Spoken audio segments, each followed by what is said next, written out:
మన ముఖ్యమంత్రి రేవంత్ అన్న గారికి స్వాగతం పలుకుతూ మీ పేద ప్రజలకు అండగా ఉంటానని, మీ కష్టాల్లో మీకు అండగా ఉంటానని, మీ సమస్యలు పరిష్కరిస్తానని ఒక పెద్ద నమ్మకంతో నాకు ఈ అవకాశం ఇచ్చినటువంటి కాంగ్రెస్ అధిష్టానానికి, పిసిసి అధ్యక్షులు మహేష్ అన్న గారికి, ముఖ్యమంత్రి రేవంత్ అన్న గారికి, ఎంటైర్ క్యాబినెట్ అందరూ కూడా పాదాభి నమస్కారాలు, ధన్యవాదాలు తెలియజేస్తూ, మరి మీ నమ్మకాన్ని నిలబెట్టి ఈ ప్రాంత ప్రజల్ని కాపాడుతూ వాళ్ళ అన్ని పనులు కూడా పరిష్కరిస్తూ ఒక మంచి పేరు సంపాదించుకుంటారని పెద్దలకు తెలియజేస్తూ, మరి గతంలో 3 సార్లు మీరందరూ కూడా బీఆర్ఎస్ పార్టీకి అవకాశం ఇచ్చారు.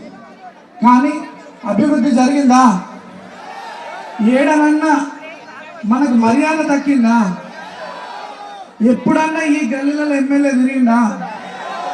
నేను ఎన్నిసార్లు తిరిగినా? నన్ను చూసినంత సార్లు ఏ లీడర్ని చూడకుండా వచ్చాడు. మీ గల్లీలలో పుట్టి మీ గల్లీలలో తిరిగినోని, మీ బస్తీ వాసుని, మీ కళ్ళ ముందు పెరిగినోని ఈరోజు మనలో మీలో ఒకరినైనటువంటి నాకు ఈ అవకాశం రావడం పెద్ద అదృష్టంగా భావిస్తూ, ఆ దేవుడు రేవంత్ అన్న రూపంలో వచ్చి మనకి అవకాశం కల్పిస్తుంది. ఈరోజు కాంగ్రెస్ పార్టీ మన బస్తీ వాసులైనటువంటి వారికి అవకాశం ఇస్తూ బాధ్యత తీసుకుంటుంది. మరి మన బాధ్యత ఏంది? మన బాధ్యత ఏంది? అన్న గౌరవం నిలబెట్టాలి. అత్యధిక మెజారిటీతో కాంగ్రెస్ పార్టీకి ఇక్కడ ఓట్లేసి గెలిపిస్తే మన అన్న గౌరవం నిలబెట్టి ఉన్న వాళ్ళు అవుతాం. కాంగ్రెస్ పార్టీ గౌరవం నిలబెట్టుకున్న వాళ్ళు అవుతాం. కాంగ్రెస్ పెద్దల గౌరవం నిలబెట్టిన వాళ్ళు అవుతాం అని చెప్పి సందర్భంగా తెలియజేస్తూ, సెంటిమెంట్లకి సింపతిలకి ఆలోచన చేయకండి. ఎలక్షన్ అంటే మన భవిష్యత్తుకి సంబంధించినటువంటి విషయం, మన పిల్లల భవిష్యత్తుకి సంబంధించినటువంటి విషయం, మన ప్రాంత అభివృద్ధికి సంబంధించినటువంటి విషయం. 10 ఏళ్ళు ఎటువంటి అభివృద్ధి జరగలే. మరి 3 నెలలుగా ఇక్కడ మంత్రులు పొన్నమన్న, తుమ్మల నాగేశ్వరరావు గారు, వివేక్ అన్న, పెద్దలు ముఖ్యమంత్రి గారి ఆదేశాలతో మన గల్లీ తిరిగి ఈ ప్రాంత సమస్యలు తెలుసుకొని కోట్లాది రూపాయలతో డెవలప్మెంట్ కార్యక్రమాలు చేసినారు. అదే రకంగా సంక్షేమ పథకాలు కూడా చాలా మందికి అందినాయి. వైట్ రేషన్ కార్డ్స్, సన్న బియ్యం, నేను ఏ గల్లీకి పోయి అడిగినా కానీ తెల్ల రేషన్ కార్డు వచ్చిందని చాలా సంతోషంగా ఉన్నారు. సన్న బియ్యం తింటున్నామని చాలా సంతోషంగా ఉన్నారు. ఈరోజు కాంగ్రెస్ పార్టీ పట్ల, రేవంత్ అన్న నాయకత్వం పట్ల మన ప్రాంత ప్రజలకు ఒక బలమైన భరోసా వచ్చింది. మన ప్రాంతం అభివృద్ధి చెందాలంటే కాంగ్రెస్ పార్టీకే ఓటేస్తామని చెప్పి నేను పాదయాత్రలు తిరుగుతుంటే ప్రతి ఒక్కరు అదే మాట చెప్తున్నాను. ఇప్పుడు మీరందరూ కూడా బలంగా పనిచేసి కాంగ్రెస్ పార్టీని గెలిపించుకునే విధంగా మనం ముందుకు పోవాలి. మరి నేను ఏ రోజన్నా ఎవరైనా ఒక చెంపదెబ్బ కొట్టినా, ఎవరైనా బెదిరించినా, ఎవరైనా ఇల్లు కడితే కూలగొట్టే ప్రయత్నం చేసినా, 1 రూపాయి వసూలు చేసినా, అందరి పేదవాళ్ళకి అండగా నిలబడ్డాం. మాతో చేతనైనంత సాయం చేసినాం. నేను ఏ రోజు తప్పుడు పనులు చేయలే. ఇవాళ మీ కొడుకును పట్టుకొని రౌడీ అంటున్నాను. రౌడీనా?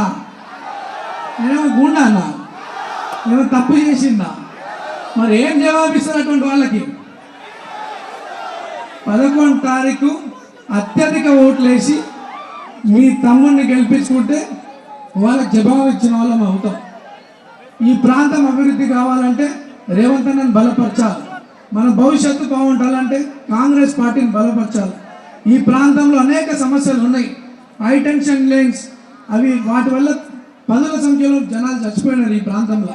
మరి పెద్దలు వివేకానంద గారు సీఎం గారు దృష్టికి తీసుకువెళ్ళి అది ప్రాసెస్ జరుగుతూ ఉంది.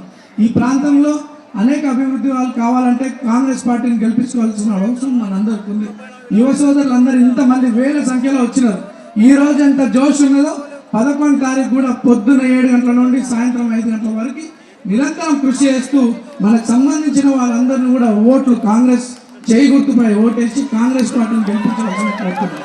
2 సార్లు మీ ముందున్న అవకాశం వచ్చినా రాకపోయినా మీ సమస్యల పైన పోరాడుతూ ఉన్నా ఈరోజు పెద్దల ఆశీర్వాదంతో ఈ అవకాశం వచ్చింది.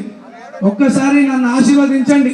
మీ మధ్యలో ఉంటూ మీ సమస్యలు పరిష్కరిస్తూ ఒక మంచి పేరు సంపాదించుకొని పెద్దల గౌరవం నిలబెడతానని చెప్పి ఈ సందర్భంగా తెలియజేస్తూ, మరి ఓటింగ్ 11 తారీఖే కాదు, ఈ రోజే స్టార్ట్ అయింది.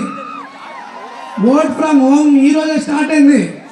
103 ఓట్లు ఈరోజు హ్యాండిక్యాప్స్ సీనియర్ సిటిజన్స్ ఇళ్లకు పోయినారు.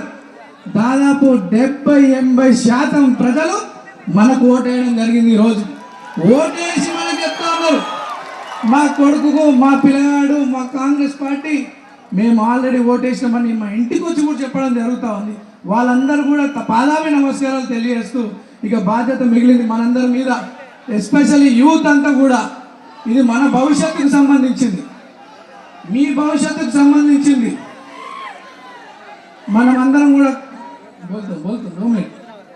కాంగ్రెస్ పార్టీని గెలిపించుకోవాల్సిందిగా కోరుకుంటూ, మరి యాకే జో हमारे बड़े बुजुर्ग नौजवान भाई सबका जो स्वागत करें, हमारे मुख्यमंत्री साहब का सबका शुक्रिया अदा करते हुए, जो बात कांग्रेस ने एज ए कैंडिडेट मेरे को ऐलान करने के बाद ओवैसी साहब ने मेरे को सपोर्ट करने का ऐलान करे, ओवैसी साहब का शुक्रिया अदा करता हूँ। मैं कोई बाहर का नेता नहीं हूँ, तुम पुराना 15 साल का रिश्ता है आपका मेरे बीच में, यहाँ के माइनॉरिटीज के बीच में मेरा एक रिश्ता है। पिछले 40 साल से फैमिली का और 15 साल से मेरा एक रिश्ता है। आपके और हमारा रिश्ता तोड़ने बीआरएस और बीजेपी कोशिश कर रही है, गलत फेक न्यूज़ स्प्रेड कर रही है। हाँ, आप नहीं मानते मगर लोगों को तो बोलना, मेरा गलत फेक न्यूज़ स्प्रेड कर रही है। आप फेक न्यूज़ पे नहीं जाना, आपको रिक्वेस्ट करता हूँ। जो जिस तरह अपन मिलके थे उसी तरह अपन आज भी रहेंगे, आगे भी रहेंगे। हर मजहब को लेके आए हम, चाहे हिंदू हो, मुसलमान हो, सिख हो, ईसाई हो, हर कोई लेके चला। आज ऊपर वाले की दया से, रेवंत राणा की दया से आपके सामने उम्मीदवार बन के आया। जब मेरे को उम्मीदवार बनाने की कोशिश कर रहे थे कांग्रेस,